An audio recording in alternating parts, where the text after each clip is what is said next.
No Ar. Um programa que mostra, divulga e debate o terceiro setor, dando voz à solidariedade e construindo a cidadania.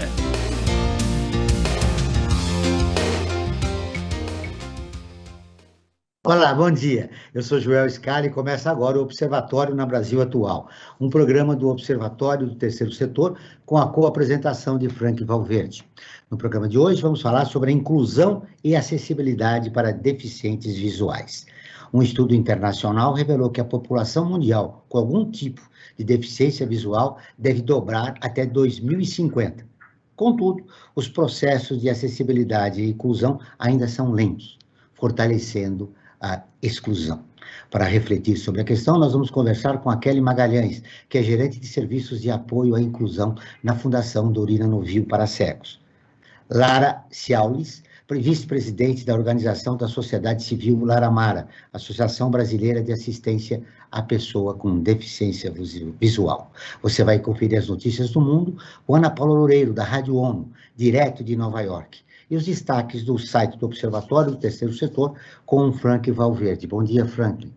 Bom dia, Joel. Bom dia, Kelly. Bom dia, Lara. E bom dia a você que está em sintonia com o Observatório na Brasil Atual.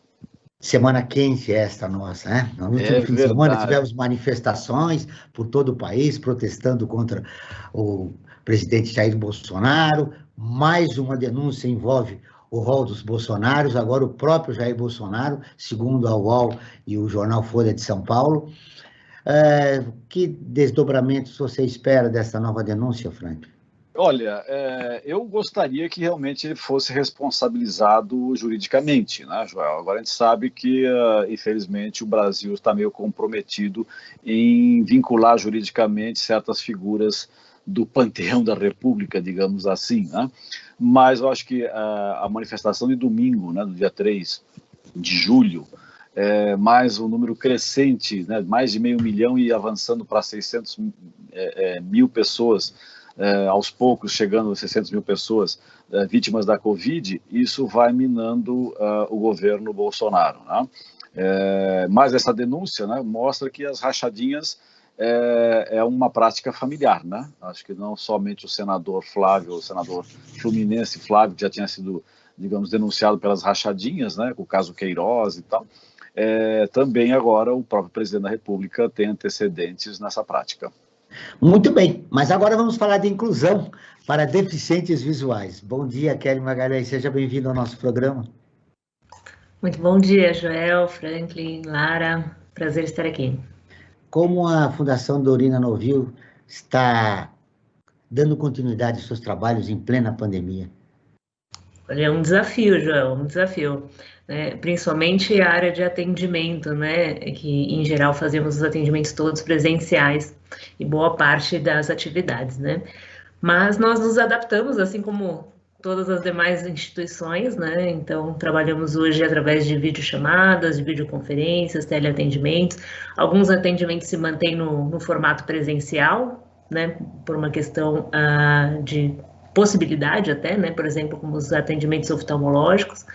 E as demais atividades nós trabalhamos com outras tecnologias, então os nossos cursos nós direcionamos para a educação à distância, que já era um desejo da Fundação, né, começar a trabalhar com EAD, no formato EAD, então implantamos a plataforma, fizemos todas as adaptações necessárias, né, para garantir que a continuidade dos nossos atendimentos. Lara, bom dia para você, seja muito bem-vindo ao nosso programa. Você que é vice-presidente da Sociedade Civil Laramara. Bom dia, é uma honra, é um prazer estar aqui com vocês. Bom dia também, Kelly, Joel, Franklin. Como estão sendo desenvolvidas as atividades da Laramara durante essa pandemia? Pois é muito semelhante ao caso da Fundação Dorina, né, que a Kelly estava dizendo. Nós tivemos de nos readaptar, né, e tivemos de aprender, né, reaprender a ensinar e a trabalhar com os nossos usuários, não é? Então, eu me lembro há pouco mais de um ano, em março, quando veio a pandemia, final de fevereiro, começo de março, lembro da gente discutindo como seria, e foi um desafio, e Mas eu até brinco que, porque nós atendemos crianças, jovens, adultos e idosos, né? E muitos jovens, aí, adolescentes e jovens adultos, entendem muito mais de tecnologia do que a gente. Então, a gente aprendeu também com os usuários. Tem sido muito interessante. Claro, no primeiro momento a gente ficou um pouco assustado, como todos, não é? Com as incertezas e com esse novo formato, né? Pois as crianças cegas e com baixa visão, elas precisam muito do tete-a-tete, do toque, né? Meu Deus, como fazer isso?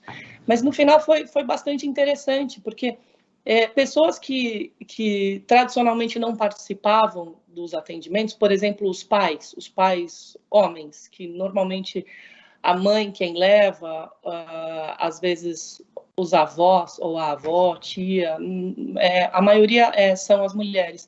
Os pais que estavam em casa, ou trabalhando em casa, ou infelizmente desempregados, tiveram a oportunidade de participar dos atendimentos, coisa que eles nunca tinham feito. Então, nós tivemos alguns relatos e algumas experiências muito interessantes. Tem sido desafiador, sim, mas tem sido um aprendizado bastante importante, e a gente vai levar esse legado do pós-pandemia. Nós vamos poder atender crianças e adultos do país inteiro. Que bom que vocês estão conseguindo se reinventar, né? Diante das dificuldades da pandemia. Tem que ser. Como está o preconceito em relação ao cego na nossa sociedade? A gente sabe que houve algumas conquistas, tem já políticas públicas de inclusão social, mas ainda permanece o preconceito? Sim, penso que sim. Se a Kelly também quiser falar sobre isso, penso que sim. Já melhorou muito, não é? Mas acho que, além do preconceito, existe a desinformação ou a falta de informação. E a partir do momento que as pessoas são informadas e começam a ver, por exemplo, as pessoas com deficiência, não só visual, mas também trabalhando, inseridas na sociedade, indo a teatro, ao cinema, a shows, enfim, isso vai diminuindo. Mas existem os estereótipos, sim, e os preconceitos, existe. Kelly, fala-se que o preconceito contra o cego começa dentro da própria família. Bom, Lara, melhor pessoa para falar sobre isso, né, Lara? Falar sobre o preconceito vivenciado aí das pessoas com deficiência. Acredito que a gente não podemos afirmar que ele parte de dentro de casa, né? Mas pensando numa sociedade como um todo. Mas o que a gente trabalha muito dentro da Fundação Dorina, e tenho certeza que na Lara Mara também, todas as instituições parceiras, é trazer a visibilidade da informação, assim como bem a Lara trouxe, para mostrar a potencialidade da pessoa com deficiência, né? Então, a potencialidade dela é dentro de todos os espaços, então, dentro do trabalho, então, sendo reconhecida pelo seu trabalho, pelas suas competências, enfim, estando na sociedade, participando, e a partir daí a gente quebra os preconceitos, né? Assim como os demais preconceitos além da deficiência. Segundo o IBGE, 6,5 milhões de brasileiros têm algum grau de deficiência visual. Para esse grupo, o tato é um dos principais sentidos utilizados, o que os deixa mais expostos à Covid-19 e com mais obstáculos. Um dos exemplos é o uso dos protetores em máquinas, atrapalhando a sensibilidade tátil no relevo do número 5, que é a tecla central e funciona como referência para que as pessoas com deficiência visual possam localizar os demais números. Como é que vocês avaliam as campanhas e ações tomadas em relação à prevenção, em relação à prevenção com a pandemia? Vou responder, Lara? Por favor, vamos lá. Existem alguns cuidados que a gente tem orientado bastante os nossos atendidos, né? Então, desde o cuidado, enfim, passando aí do princípio de que a pandemia, ela pede um distanciamento social, né? E em muitos momentos a pessoa com deficiência ela precisa deste contato, por exemplo, ao atravessar a rua, né? Para ela atravessar a rua com segurança não quer dizer que ela não tenha capacidade de atravessar a rua, mas hoje nós não temos acessibilidade nos locais, a gente não tem sinais sonoros, o trânsito de São Paulo é um trânsito questionável, educação do trânsito, etc. Mas ela depende de uma outra pessoa que sugere-se, né, que ela peça apoio de uma outra pessoa para atravessar a rua. E ao atravessar a rua, ela vai pegar, né, no antebraço, por exemplo, né, ficar um passo atrás e fazer, né, a travessia. E os órgãos de saúde têm orientado que ao espirrar, por exemplo, você utilize o antebraço, né? Então, neste momento, por exemplo, de contato com o braço, ela pode ter contato com o vírus, por exemplo, né? Essa é uma das situações. Então, a gente já faz algumas orientações para que ela passe a pegar no ombro, para que ela tenha alguns cuidados aí em relação à pandemia extraordinários. A gente sabe que tem uma série de atendidos nossos na instituição, por exemplo, que tem outras comorbidades, então, como diabetes, pressão alta, dentre outras coisas, dentre outras comorbidades. Então, essas pessoas, esse público, a gente tem tomado um cuidado maior, né? Então tem grupos de orientação de cuidado à sua saúde, de cuidados com o dia a dia, e esse grupo específico a gente tem tomado todo o cuidado para que ele não precise ir até a instituição, por exemplo, para não pegar transporte público, dentre outras atividades, né? Então, sim, existe uma série de fatores dos quais a gente precisa se atentar, né, para que a pessoa se coloque o mínimo possível em risco, porque, naturalmente, essa situação, por exemplo, a coloca mais em risco do que outras pessoas. Lara, como está a prevenção à pandemia em relação à acessibilidade na sua instituição? É bastante semelhante. A gente realmente parou os atendimentos. Eventualmente, a oftalmologia, nós voltamos com avaliações, mas a gente, como todos, nós ficamos bastante preocupados com a questão da vulnerabilidade, né? São pessoas vulneráveis e, como eu disse, que muitas vezes vão com pessoas mais velhas que também são vulneráveis, vão acompanhados, enfim. Então, a gente ficou bastante preocupado no primeiro momento. Atendimento de orientação e mobilidade, que é justamente ensinar a pessoa cega e com baixa visão a andar na rua, a se locomover de maneira adequada, parou, não é?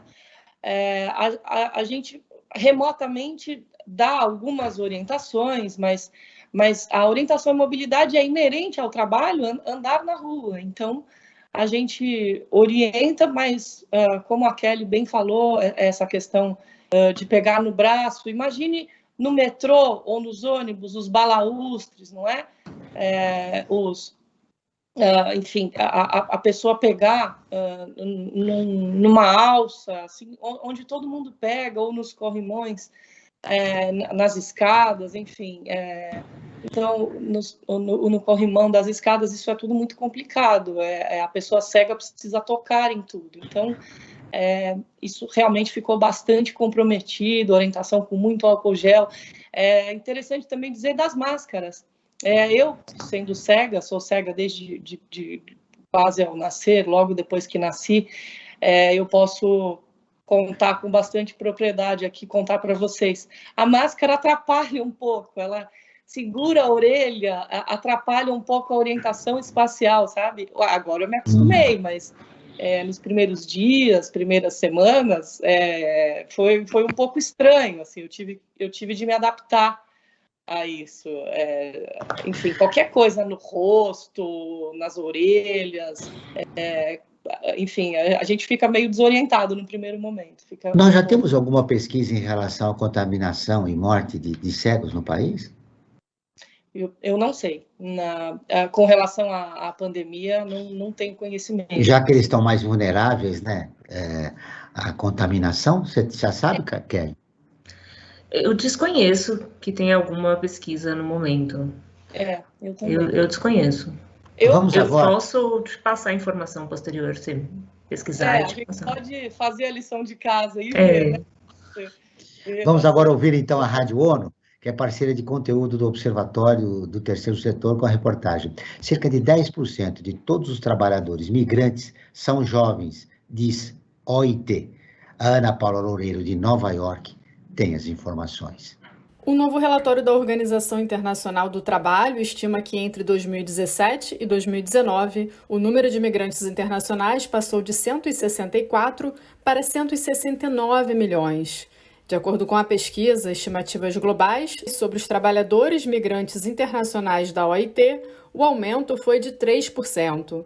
Segundo o relatório, em 2019, a migração laboral internacional representava quase 5% da mão de obra global. Apesar desse peso, trabalhadores migrantes muitas vezes não têm emprego fixo, operam na economia informal e são desprovidos de qualquer proteção, com maior risco de demissão, insegurança e agravamento das condições de trabalho. A crise da Covid-19 piorou esse quadro, sobretudo para mulheres, que estão mais representadas em empregos mal remunerados, pouco qualificados e falta de acesso à proteção social. Em comunicado, a diretora do Departamento de Condições de Trabalho e Igualdade da OIT, Manuela Tomei, disse que a pandemia expôs a precariedade da situação. Segundo ela, estes trabalhadores são muitas vezes os primeiros a serem demitidos, têm dificuldades no acesso aos tratamentos de saúde e, com frequência, são excluídos das respostas políticas nacionais de resposta à Covid-19. A maioria, cerca de 99 milhões, é de homens.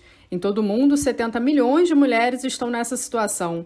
Elas enfrentam mais obstáculos socioeconômicos e tendem a migrar enquanto acompanhantes familiares. Podem ser vítimas de discriminação de gênero e não possuem redes de apoio, o que dificulta a conciliação da vida profissional e familiar num país estrangeiro. Da ONU News em Nova York, Ana Paula Loureiro.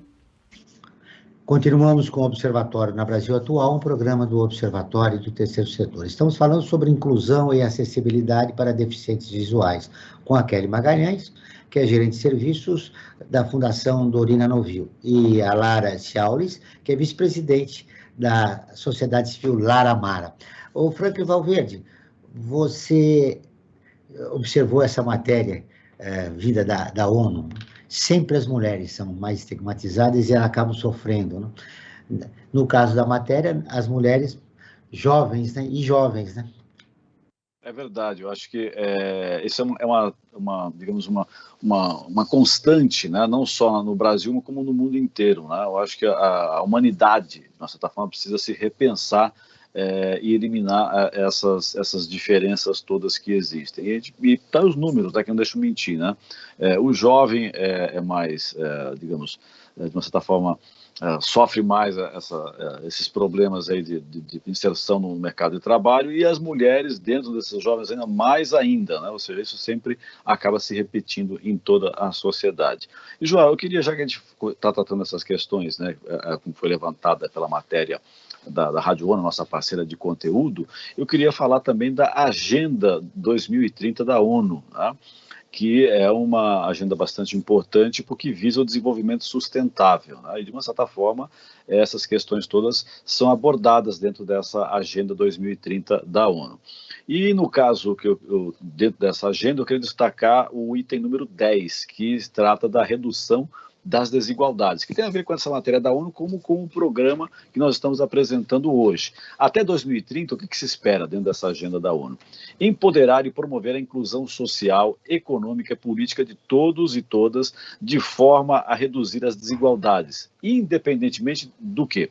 Da idade, do gênero, da deficiência, raça, etnia, nacionalidade, religião, condição econômica ou qualquer outra forma de desigualdade que possa existir. Então, acho isso bastante importante abordar essa agenda da ONU 2030, né, que visa o desenvolvimento sustentável. E, João, já que você me chamou também, aproveitando o embalo, sei que já estou me alongando um pouquinho, mas eu quero reinserir aqui uma questão no nosso debate de hoje, tá? Nós fizemos uma enquete, né? Aliás, para informar aos ouvintes e às ouvintes, que a cada programa que nós fazemos, nós realizamos uma enquete relacionada com o tema do programa. E para o tema do programa de hoje, nós fizemos a seguinte enquete: você conhece locais que são inclusivos para pessoas com deficiência visual? E olha só o resultado, Joel. 24% disseram que sim. E mais de 3/3, de 3/4, né, na verdade, 76% disseram que não conhecem locais inclusivos para as pessoas com deficiência visual. Eu acho que até esse resultado poderia ser debatido tanto pela Kelly como pela Lara, né? O que acontece que as pessoas não conhecem esses lugares, né? É verdade. Olá, eu me lembro quando eu caminho pela Barra Funda, não tenho feito com frequência porque nós estamos numa pandemia, mas eu vejo que é um bairro inclusivo, né? Porque algumas ruas se direcionam direto para a substituição. Mas o que falta para se ampliar isso? Pois em São Paulo, os locais perto das instituições, a prefeitura acabou, e mesmo a sociedade civil, acabou se preocupando com isso, com a questão da acessibilidade, não é? Mas ainda tem muito buraco nas ruas. Puxa vida, aí perto de faculdade, aí os barzinhos põem mesa do lado de fora. Se você vai no centro de São Paulo, eu adoro andar no centro, mas eu normalmente vou acompanhada. Normalmente não, sempre no centro, porque é muito difícil. Os camelôs põem as coisas no chão, claro, eles precisam vender, eu entendo, mas é um desafio para andar, mas falta muita coisa com relação ao que eu disse, a questão das calçadas, sinalização com piso tátil, não é? Perto das organizações tem sinal sonoro, mas uma conscientização das pessoas. A pessoa muitas vezes aperta a botoeira, tem um botãozinho para apertar para o farol abrir e fechar, e a pessoa vai lá e quebra, né? Os vândalos, enfim. Acho que são também campanhas de conscientização das pessoas, não é?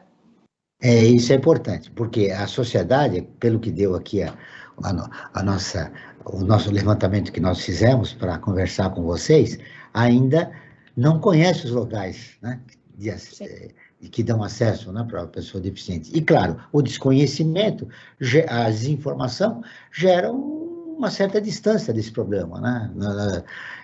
Como nós vamos resolver isso? Não é? Eu quero te ouvir a respeito disso. Como é que vocês pensam dentro da sua organização? Como sensibilizar a sociedade a respeito dos problemas que envolvem as pessoas com deficiência visual?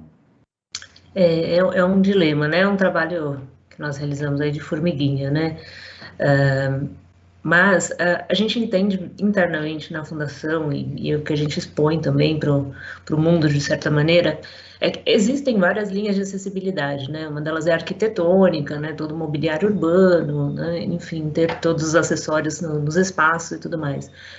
Mas existe uma linha de acessibilidade que é a acessibilidade atitudinal, que consideramos ser a mais importante, né? Que é a atitude de querer incluir. Então, se você desenvolve essa atitude de querer incluir, qualquer espaço é para qualquer pessoa, né? Tenha deficiência ou não. E assim passa a nascer também os espaços acessíveis, os espaços pensando nas pessoas. A gente estimula também que as pessoas com deficiência, obviamente, fora do contexto pandêmico, faça parte dos espaços, né? Esteja no espaço, se coloque também como sujeito de direitos, busque acessibilidade, pergunte sobre acessibilidade nos espaços, que assim ela também se faz presente e também pode direcionar de alguma maneira a sociedade, né? Então, de uma forma, obviamente, a trazer informação, né, claro, mas assim a gente consegue, de alguma maneira, obviamente, e num trabalho não na velocidade que a gente gostaria, mas trazer acessibilidade em todos os espaços. De acordo com o levantamento do movimento Web para Todos e a plataforma de dados Big Data, dos mais de 14 milhões de sites ativos em 2020, menos de 1% é acessível para quem tem alguma deficiência. Sabendo desse cenário, o Observatório está colocando em seu portal notícias, uma ferramenta para transformar os seus conteúdos em áudio.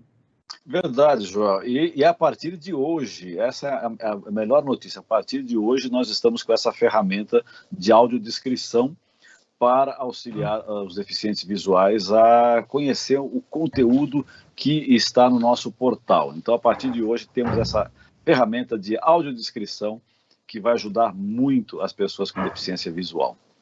Qual é a importância dessa iniciativa para os deficientes visuais, Kelly? Olha, extremamente importante, sem dúvida, né? Hoje nós estamos aqui num espaço que é um espaço virtual, né? E assim como todas as pessoas, né? Então você olha ao seu redor, você vê as pessoas com o celular na mão, olhando a tela, né? O mundo está dentro de uma tela, né? Então você precisa realmente estar nos espaços para você, né, se incluir digitalmente, se incluir na sociedade. Isso faz parte de todo o processo de inclusão, né?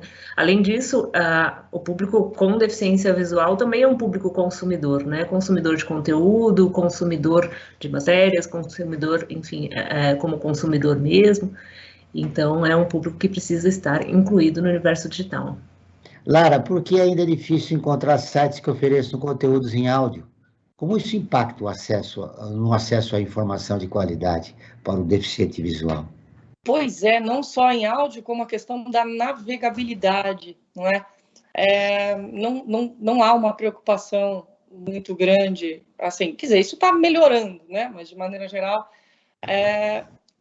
eu penso que é a questão de, entre aspas, dar trabalho, não é? Dar mais trabalho para fazer, então as pessoas são um pouco acomodadas, as empresas, ou enfim, e não pensam, né, na questão da acessibilidade. Isso vem melhorando, é um trabalho que a gente faz, que a Lara Mara faz, a Fundação e outras organizações, não é? Trabalho de conscientização e de defesa de direitos dos usuários. A partir do momento em que a pessoa entra no site de uma determinada empresa, de uma loja, para comprar um determinado produto e o site não é acessível e o usuário liga para o SAC, né, para o Serviço de Atendimento ao Consumidor e reclama, enfim, é essa questão de pedir isso, não é? Eu me lembro, tem um grande portal que uns anos atrás não era acessível, que eu era usuária e tinha um e-mail, e eu fiz bastante barulho, enfim, até que o portal se tornasse acessível. Então, é isso, a gente tem que lutar pelos direitos. A partir de hoje, você vai ter acesso às notícias do Observatório. Muito legal, muito você bom. Poderá encontrar lá conteúdos nas nossas redes sociais. É uma forma de compensar essa realidade desproporcional que existe em relação ao deficiente visual no nosso estado e no nosso país. Você quer ficar informado sobre projetos, causas sociais e direitos humanos? Siga o Observatório do Terceiro Setor nas redes sociais e acompanhe informações do Brasil e do mundo, agora em áudio. No Instagram, @Observatório 3 Setor. No Facebook é facebook.com/Observatório 3 Setor. Nossos programas de rádio também estão disponíveis no canal do Observatório no YouTube. Lá você também encontra entrevistas e quadros de Como Você Sabia e Você Conhece, que mostram aspectos ignorados da história e refletem sobre a sociedade brasileira. No canal você também pode assistir às lives realizadas pelo Observatório, todas as quintas-feiras, às 17 horas. Basta buscar por Observatório 3 em numeral setor. Repetindo, Observatório 3 em numeral setor. Muito bem, Frank Valverde, você tem informações importantes? Sim, Joel, eu quero falar sobre nosso portal, o portal do Observatório, dar o destaque do que tem sido campeão em audiência, em leitura, dentro das matérias que nós publicamos no portal do Observatório Terceiro Setor. Então eu vou destacar aqui, uma das matérias que estão mais lidas é que a música Que País é Esse, do Legião Urbana, lembra, Joel? Né? Essa música aqui. 40 anos já faz essa música, hein, Joel? E olha só, ela continua, infelizmente, extremamente atual. Que país é esse que nós estamos vivendo hoje? Outra matéria que é muito importante é que aqui no Brasil, apenas 21% dos adultos com até 34 anos têm ensino superior. E a matéria que eu quero aprofundar e dar um destaque maior é sobre que estudante com síndrome de Down se forma em geografia na UFJ, né? Que é uma bela notícia, né? Quer dizer, é verdade. Para nós, que estamos fazendo um programa hoje que basicamente trata do quê? Da inclusão, né? E esse jovem, né, portador de síndrome de Down, conseguiu se formar em Geografia na UFJ. Essa é uma matéria que foi escrita pela Isabela Alves, né, e que retrata que, pela primeira vez em 40 anos, um estudante com síndrome de Down se formou na Universidade Federal de Jataí, que fica no estado de Goiás, a UFJ. Lembrando, Frank, que essas informações estarão disponíveis em áudio a partir de hoje. Exatamente, as pessoas com deficiência visual vão poder ouvir essa matéria, no caso aqui, que foi escrita pela Isabela Alves, e que relata que o estudante Calil Assis Tavares, que tem 30 anos atualmente, né, recebeu o diploma de Geografia. Parabéns ao nome do observatório, parabéns ao Calil, né, e parabéns também à própria universidade que o acolheu e que ao auxiliou, né, porque por ele poder se formar e ser um professor agora de geografia, né, um geógrafo. Isso é muito importante, e mais do que ele ter tido o diploma, o que é importante destacar é que essas pessoas têm capacidade, elas têm que ser incentivadas, têm que ser dado espaço para que amplie o número de pessoas e consigam ter o seu diploma em nível superior. Falando em educação, em 2020, o número de matrículas na educação especial chegou a 1.300.000 pessoas, segundo o censo escolar de 2020, realizado antes do ensino remoto. Desse total, 76.454 dos estudantes têm baixa visão e 7.200 cegueira. Já dados do Censo da Educação Superior de 2019 apontam que, dos 48.500 alunos com algum tipo de deficiência, mais de 13.000 possuem baixa visão e 2.500 cegueira. Como é que fica a questão da inclusão no ensino remoto? Qual a importância dessas pessoas estar na posição de produção de conhecimento no campo acadêmico, Kelly?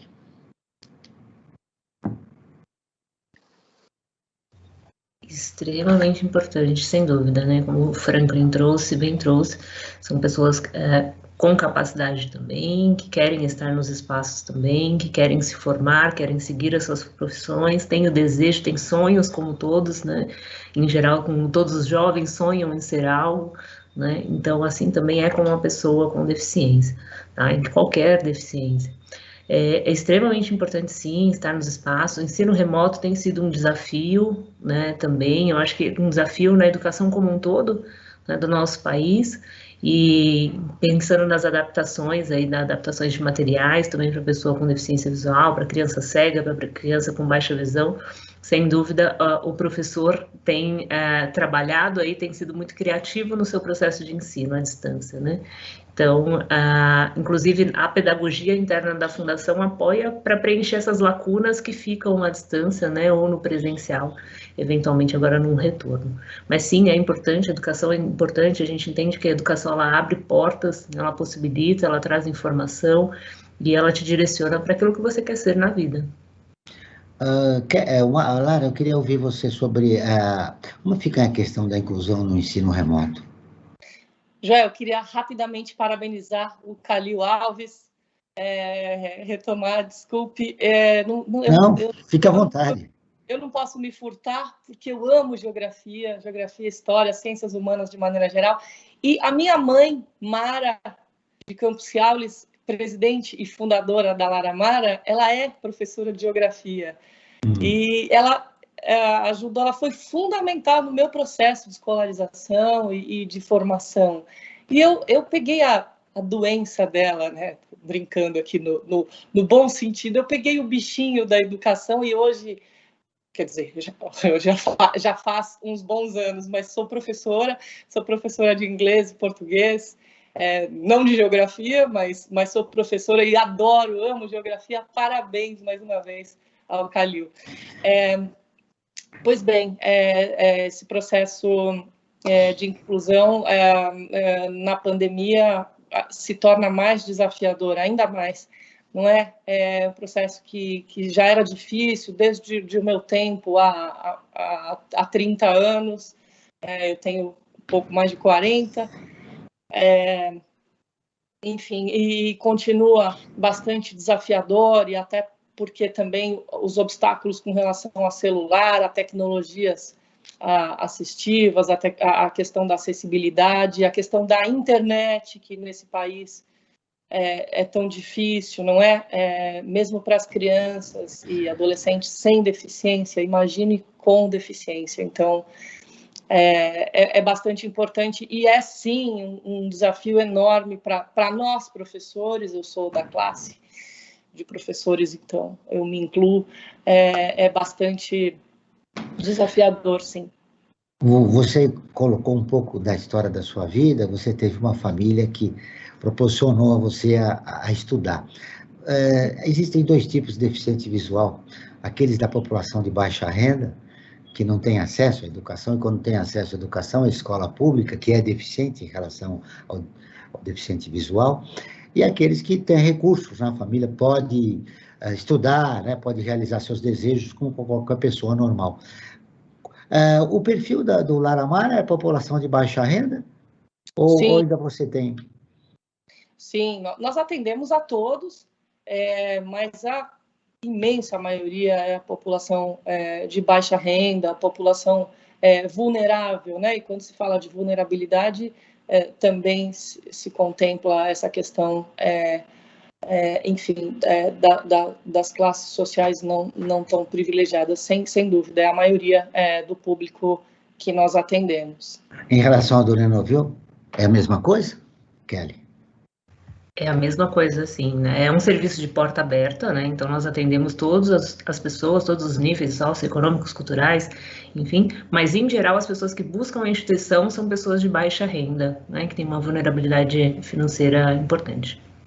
Olha, nós estamos falando ao longo do programa a necessidade de uma mudança em relação à postura que a sociedade tem em relação ao deficiente visual. E como se muda?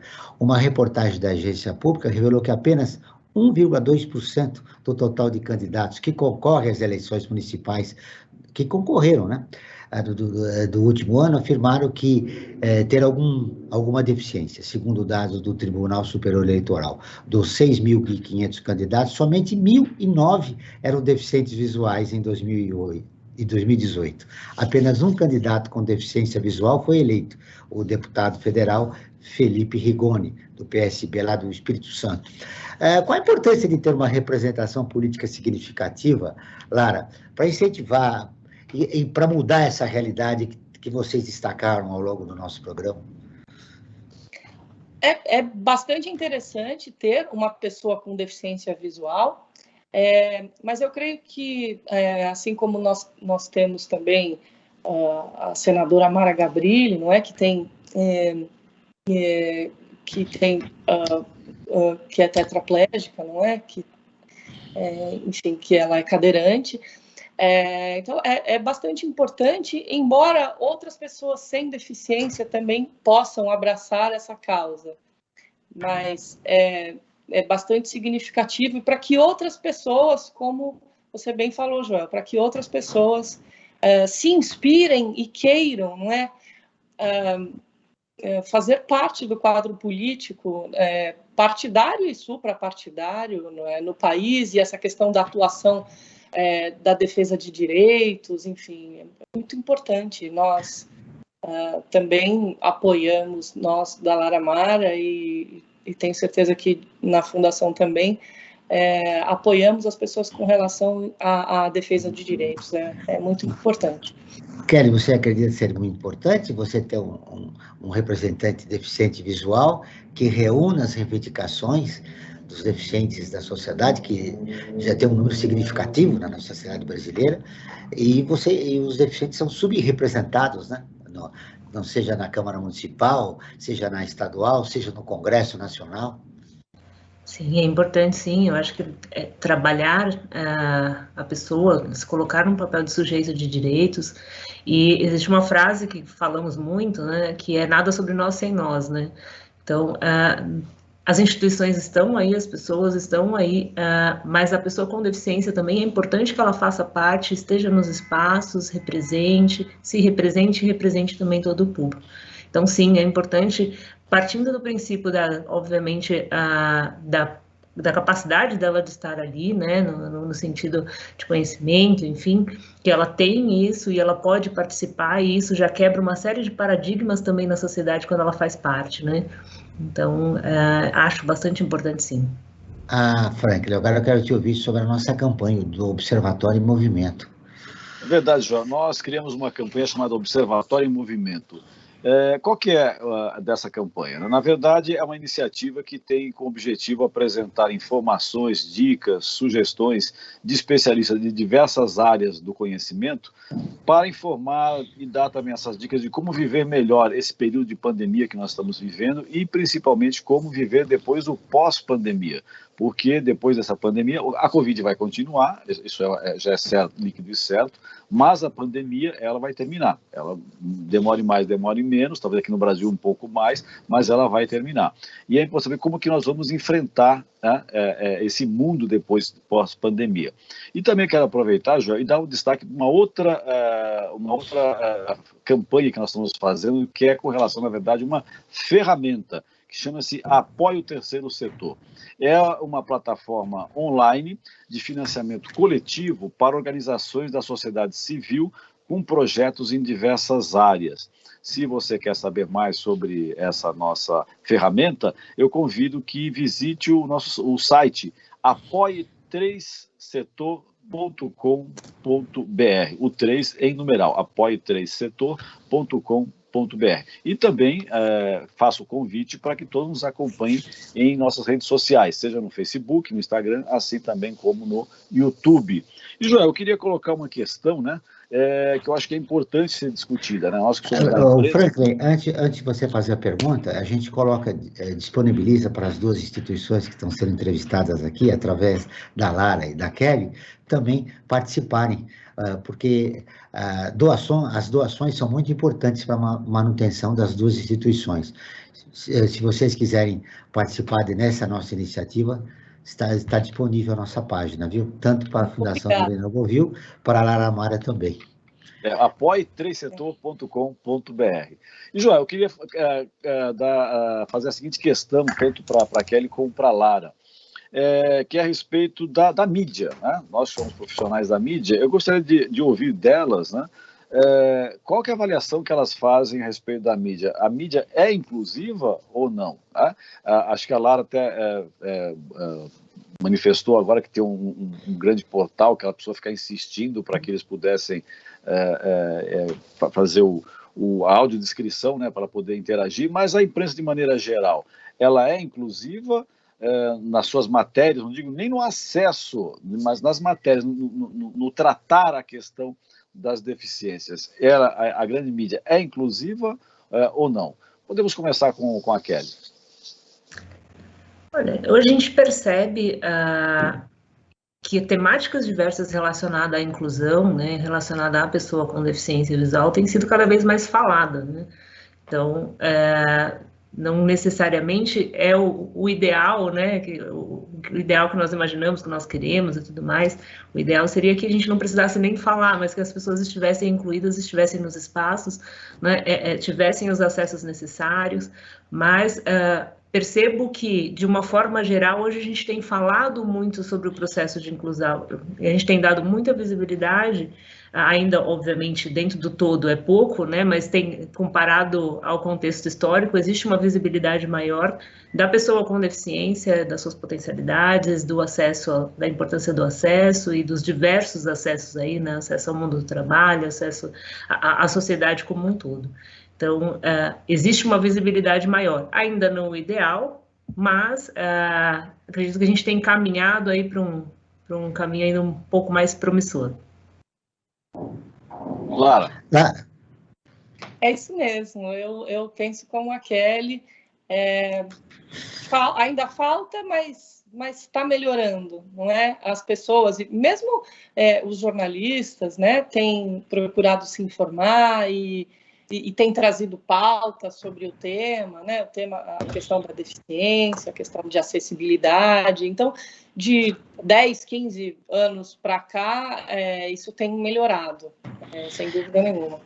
Ainda falta, mas melhorou bastante, então, a cobertura da imprensa em relação aos problemas das pessoas com deficiência visual. Mas a imprensa, ela também manifesta esse preconceito que existe em relação aos deficientes visuais?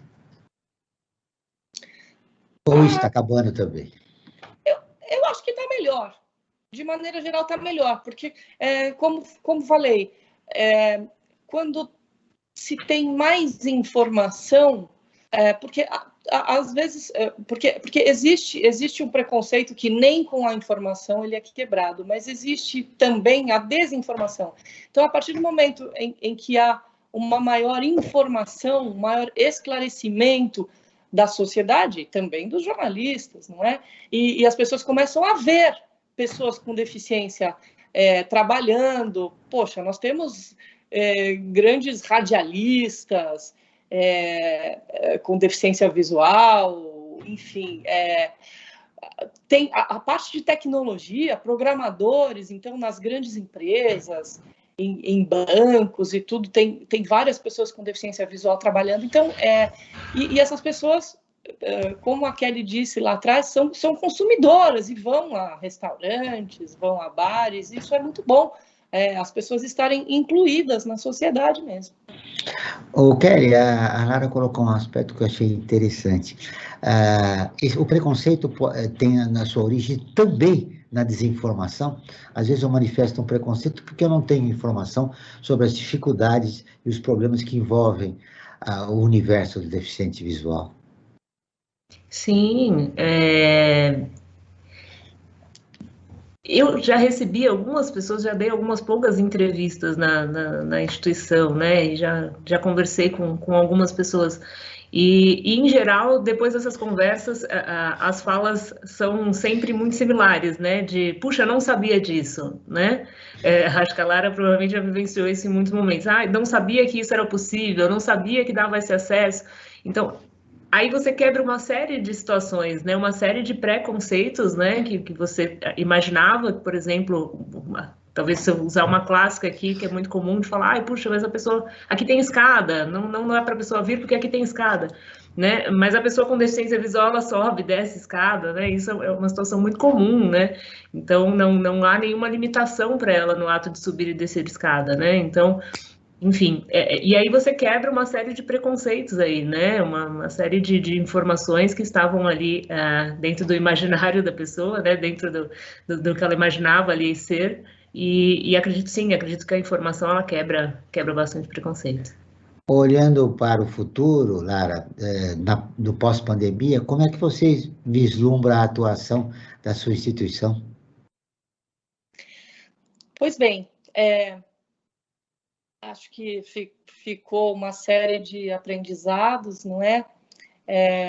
Vamos expandir ainda mais o trabalho com relação à EAD, ao ensino à distância, com relação ao atendimento à distância, e estamos aguardando ansiosamente pelo retorno do atendimento presencial, mas acho que o atendimento híbrido, isto é, misto, tendo também o online, isso vai continuar e fica o aprendizado. Mas estamos ansiosos para voltar ao presencial. Kelly, antes de começar o programa, nós conversarmos, eu estava lembrando da cobertura que o Observatório fez naquele lançamento na Pinacoteca.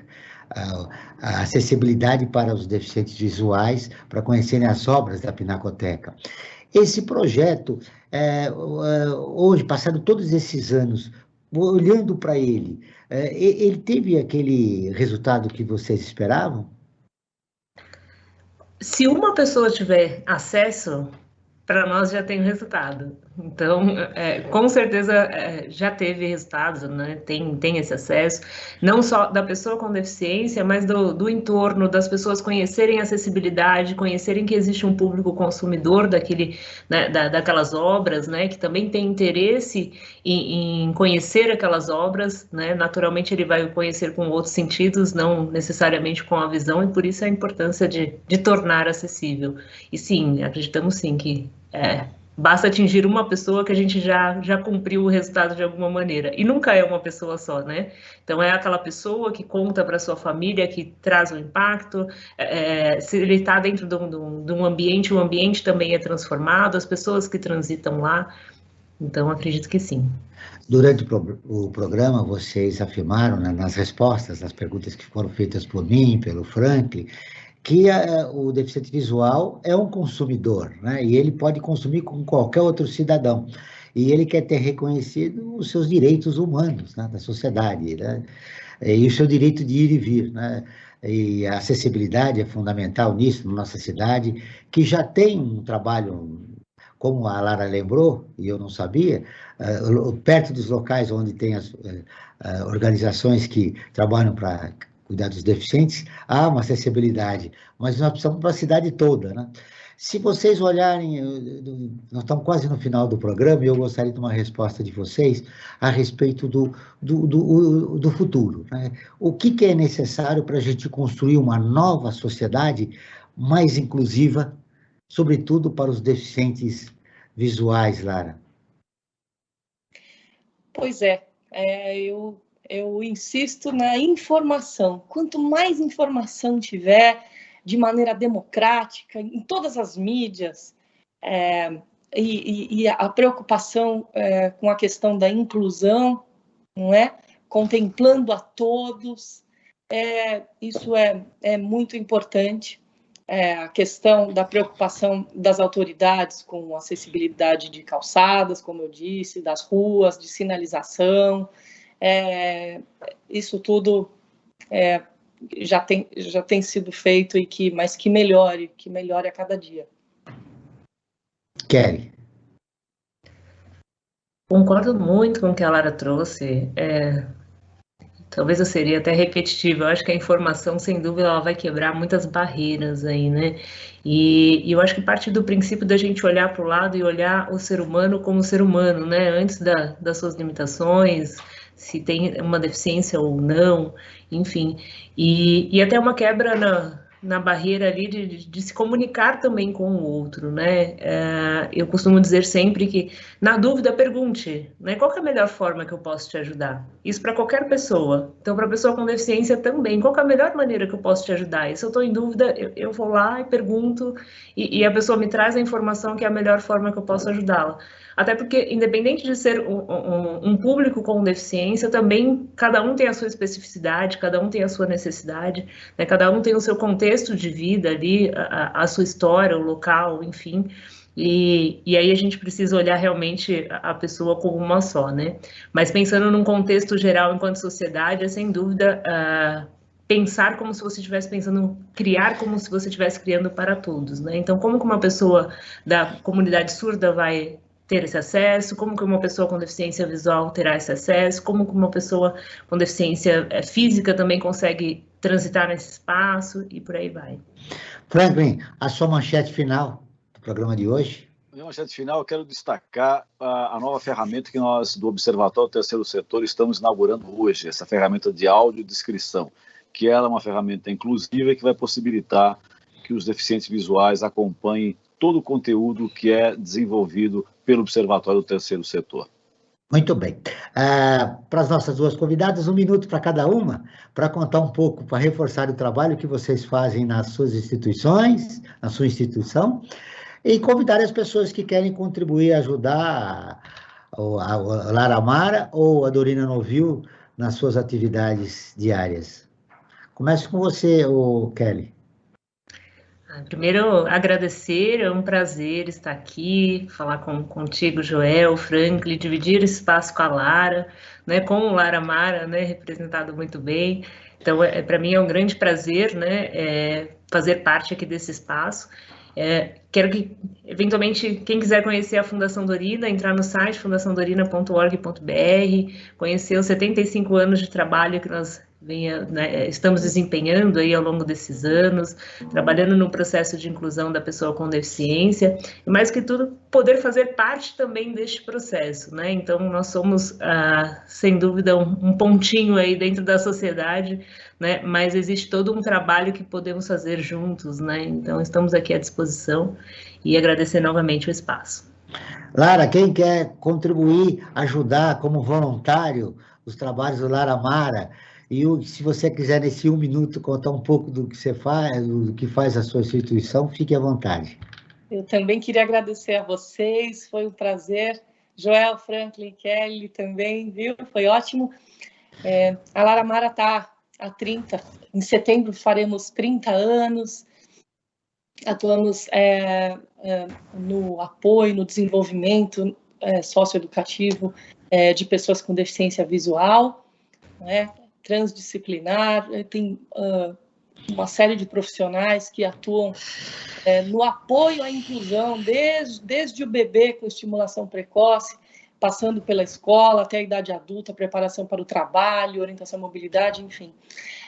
O nosso site é www.laramara.org.br, o telefone é 11, São Paulo, 3660-6400. Nós estamos na Barra Funda, pertinho da estação Marechal do metrô. Um grande abraço. Estamos também nas redes sociais, Facebook, Instagram, enfim. E é isso. Obrigada. Foi ótimo. Ô, Lara, uma resposta curta e grossa. O seu maior sonho? É ser cada vez mais independente, livre para ir e vir. Ô, Kelly, o seu maior medo? Puxa, que pergunta. Eu acho que o maior medo, sem dúvida, é de sair dessa vida e não deixar um legado que seja, de fato, importante e que faça a diferença de alguma forma na vida de alguém. O Observatório na Brasil Atual está terminando. Eu agradeço a presença de Kelly Magalhães, gerente de serviço de apoio à inclusão na Fundação Dorina Novil.